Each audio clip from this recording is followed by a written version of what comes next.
여러분 주변에 부자가 몇 명이나 계신가요? 사실 우리는 부자를 떠올릴 때 강남의 고급 아파트, 명품 가방, 슈퍼카를 생각하지만 진짜 부자들은 여러분 옆에서 아주 평범하게 살고 있을지도 모릅니다. 오늘은 KB금융지주의 2025년 한국 부자 보고서를 바탕으로 한국의 숨은 부자들이 누구인지, 그들이 어떻게 부를 축적했는지 데이터로 파헤쳐 보겠습니다. 먼저 한국에서 부자의 기준은 뭘까요? KB금융의 정의에 따르면 금융자산 10억 원 이상을 보유한 사람을 부자로 분류합니다. 그렇다면 한국의 부자는 몇 명이나 있을까요? 2024년 기준 47만 6천 명입니다. 전체 인구의 단 0.93%에 불과합니다. 100명 중에 1명도 안 되는 수준이죠. 하지만 더 놀라운 건 이들이 가진 자산의 규모입니다. 이 0.93%의 부자들이 보유한 금융자산은 무려 3,066조 원으로 전체 가계 금융자산의 약 60%를 차지하고 있습니다. 특히 주목할 점은 부자들의 자산 증가 속도입니다. 2024년 일반 가계의 금융자산이 4.4% 증가할 때 부자들의 자산은 8.5%나 증가했습니다. 부의 격차가 점점 더 벌어지고 있는 거죠. 한국의 부자들은 주로 어디에 살고 있을까요? 예상하셨겠지만 70%가 수도권에 집중되어 있습니다. 구체적으로 보면 서울 20만 8천 명, 전체의 43.7%, 경기 10만 7천 명, 22.5%, 부산 3만 명, 6.3%, 대구 2만 1천 명, 4.4%, 서울에만 전체 부자의 절반 가까이가 거주하고 있는 셈입니다. 하지만 흥미로운 건 최근 들어 수도권 집중도가 조금씩 낮아지고 있다는 점입니다. 지방 대도시에서도 부자들이 조금씩 늘어나고 있다는 의미죠. 가장 궁금한 질문이죠. 그들은 어떻게 부자가 되었을까요? KB금융조사 결과 부의 축적 방법이 과거와 크게 달라졌습니다. 2011년만 해도 부동산 투자로 부자가 된 사람이 45.8%로 압도적이었습니다. 집으로 부자 되는 시대였던 거죠. 하지만 2024년 기준으로는 완전히 바뀌었습니다. 1위 사업소득 34.5%, 2위 금융투자 이익 16.8%, 3위 부동산 투자 22%, 부동산 투자는 3위로 하락했습니다. 이제는 집보다 사업과 투자로 부자가 되는 시대입니다.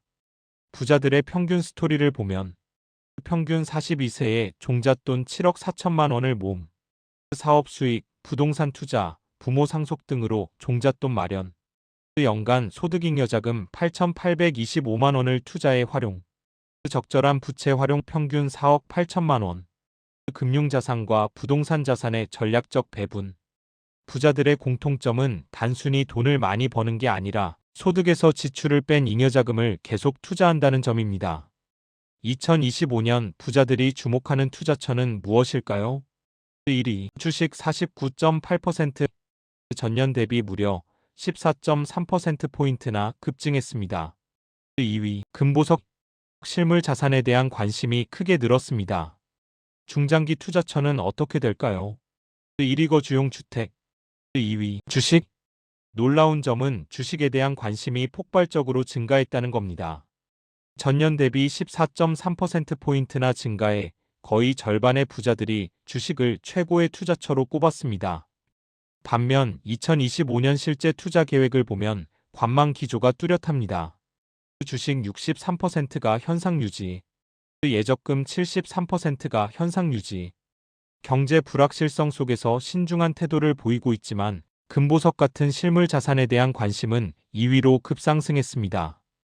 부자들의 자산 포트폴리오를 보면 거주용 주택 31.0%, 유동성 금융자산 12.0%, 거주용 외주택 10.4%, 예적금 9.7%, 주식 7.9%. 여전히 부동산 비중이 높지만 금융자산 비중이 점점 늘어나는 추세입니다. 부자들이 미래의 부자들에게 전하는 조언 1위는 무엇일까요? 지속적으로 금융 지식을 습득하라 15.0%. 부자들도 끊임없이 공부하고 있다는 뜻입니다. 그리고 재미있는 통계가 하나 있습니다. 부자들에게 얼마가 있어야 진짜 부자인가? 라고 물었더니 총 자산 100억 원이라고 답한 사람이 31.3%로 가장 많았습니다. 금융자산 10억만 있어도 통계상 부자지만 정작 본인들은 100억은 있어야 부자라고 생각한다는 겁니다. 그리고 52.8%의 부자들만이 나는 부자다라고 생각했습니다. 절반 가까이는 스스로를 부자로 여기지 않는다는 거죠. 오늘 데이터를 통해 본 한국의 부자들 어떠셨나요? 핵심을 정리하면 1. 한국 부자는 0.93%, 47만 6천 명자지만 전체 금융자산의 60% 보유. 2. 70%가 수도권 거주, 특히 서울에 집중. 3. 부의 축적 방법 변화, 부동산에서 사업소득 금융투자로. 4. 2025년 투자 트렌드, 주식 관심 급증, 금보석 등 실물자산 주목. 5. 부자들의 조언, 꾸준한 금융지식 학습. 부자들도 처음부터 부자는 아니었습니다. 평균 42세에 7억 정도의 종잣돈으로 시작했고 소득잉여자금을 꾸준히 투자하며 부를 키워왔습니다. 중요한 건 얼마를 버느냐보다 소득에서 얼마를 투자로 돌리느냐인 것 같습니다. 여러분도 지금부터 시작하면 늦지 않았습니다. 오늘 영상이 도움이 되셨다면 좋아요와 구독 부탁드립니다. 다음 영상에서는 부자들의 구체적인 투자 전략에 대해 더 깊이 다뤄보겠습니다.